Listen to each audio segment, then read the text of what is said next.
पुण्यातील तुम्ही हे मुख्य गणपती 5 पाहिलेत का नाही? तर मी निघालोय आता थेट मेट्रोचा प्रवास करून स्वारगेटवरून थेट मंडईच्या दिशेने. मी लवकर मित्राला सांगितलं की तिकीटं काढ आणि आपला हवाई जहाज लवकरात लवकर मंडईपाशी उतरव. तर लवकर आमची मेट्रो आली आणि मेट्रोमध्ये बसलो आणि थेट 10,000च्या स्पीडने आम्ही पोहोचलो मंडईच्या दिशेने. मंडईमध्ये जसं की पोहोचलो, मंडईच्या बाहेर येता बघितलंच काय, खूप मोठा आम्हाला भूत दिसलं. भूत नव्हतं मित्रांनो, तो खूप मोठा पुतळा होता आणि बाहुल्याचा बनवलेला होता. कारण की त्यांना वाटलं की मी त्याला घाबरेल, पण तुम्हाला माहितीच आहे की मी वाघ कोणाला देखील घाबरत नाही, कारण की माझ्या पाठीमागे कोणी देखील नाही.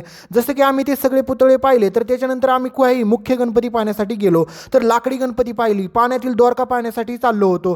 तर पाण्यातील द्वारका पाहिली तर काय मित्रांनो, एवढी मस्त बनवली ना राव, सल्यूट त्या सगळ्या काही ते सगळं डेकोरेट करणाऱ्या लोकांसाठी. तर त्याच्यानंतर बघितला तालीम मंडळाचा गणपती.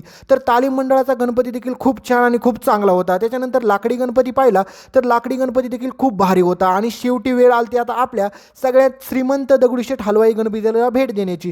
तर जसं की लाईनमध्ये थांबलो तर पाहिलं तर काय, खूप सारी लोकं गर्दीमध्ये उभी होती. त्याच्यानंतर मी देखील सगळ्यांसमोर असा शायनिंग मारत होतो जसं काय मी VIP आहे. पण मित्रांनो, सगळ्यात भारी वाटलं की खूप सारी लोकं लाईनीमध्ये उभी होती आणि कोणी देखील नेम तोडत नव्हते आणि सगळी देखील लाईनीमध्ये उभे राहून आपल्या बाप्पाच्या दर्शनाची वाट बघत होती की कधी आम्हाला दर्शन भेटणार. तर 2 ते 3 तास लाईनमध्ये घालवल्याच्या नंतर मी पोहोचलो थेट बाप्पाच्या चरणापाशी. तर गणपती बाप्पा पण म्हणाले, आलायच आहेस तर जा आता पटकन घरी. तर मी देखील आता गणपती बाप्पांचं म्हणणं ऐकलं आणि निघालोय बाकीचं गणपती बघण्यासाठी. तर मित्रांनो, एवढे मस्त मस्त डेकोरेशन